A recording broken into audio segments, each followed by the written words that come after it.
Hi guys, my name's Mark Bartlett. I've been an emeritus TA out at field camp the last 3 years. And just as a background, I took the class originally in 1978 and then taught it in 1984. And for the last 30, 40 years, I've been working in the mining industry as both a field geologist and chief geologist and then some technology work.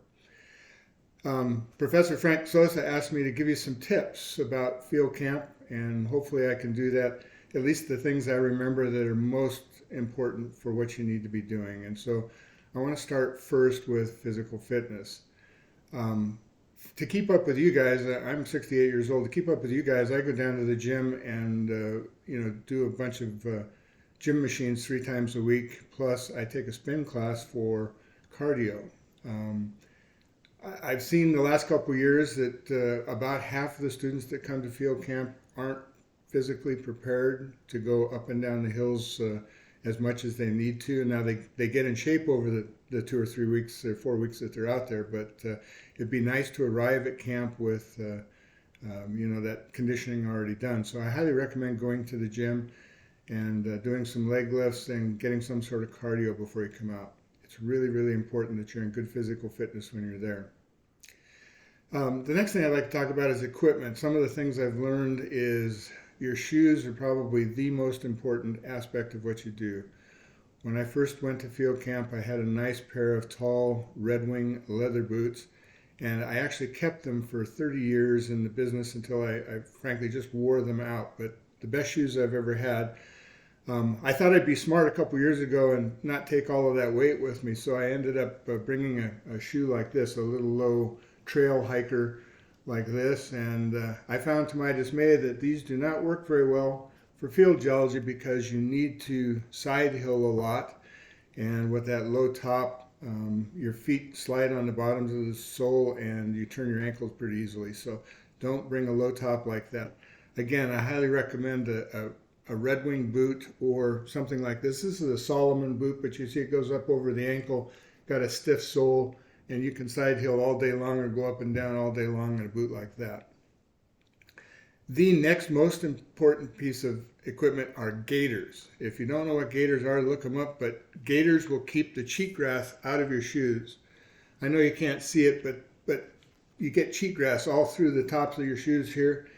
That stuff is horrible. It gets into your socks, gets into your shoes. You can't get it out. It takes forever to pick that stuff out at night. Bring gaiters, something to keep that stuff out of your boots.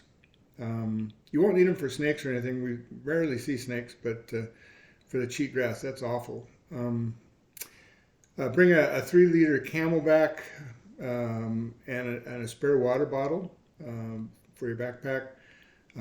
Clothing, of course, layers. You guys are used to layered clothing. You know, it can be really cold in the morning, but quite warm in the afternoon. Layers so you can take stuff off and enjoy it. UV sleeves if you have them, or long, lightweight shirts for the afternoon. You don't want to be exposed to the sun all day long. And lastly, for your tents in camp, something that you can at least sit up in comfortably, or if you can stand up if you're sharing a tent with somebody so you can get dressed easily. That's great. I brought a one-man tent the first time and I had to lay down to get dressed, and it was very, very difficult and uncomfortable. From a camp life point of view, you're going to be sharing camp with 25, 30 people.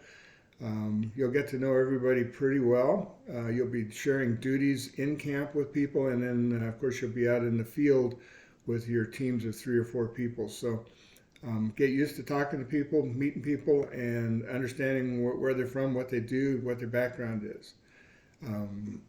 From a food point of view, I'm kind of a foodie guy, but Jeannie and Jonathan, the people who prep our food out there, do a wonderful job of keeping us all fed and making sure there's plenty of food.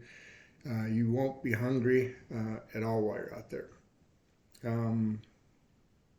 Lastly, kind of from a mental point of view, again, you're going to be working in teams, groups of 3 or 4 people.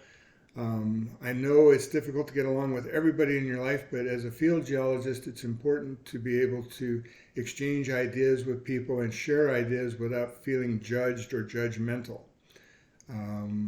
You've got to be able to talk about your ideas and talk together as a group to come up with the best solution for what you're doing that day, or the best solution for the maps or the geology or the 3D structure that you're working on. It's really important to be able to talk about your feelings with people, particularly if you're tired or stressed, or you got blisters, you're hurt, something happened at home. Don't let that stuff fester on you while you're out there. There's lots of people that will sit down and talk with you. Of course, any of the TAs and the professors are there to help you as well. Anyway, those are the tips that I have, and I look forward to meeting all of you while you're out there. Let's have fun this summer. Bye.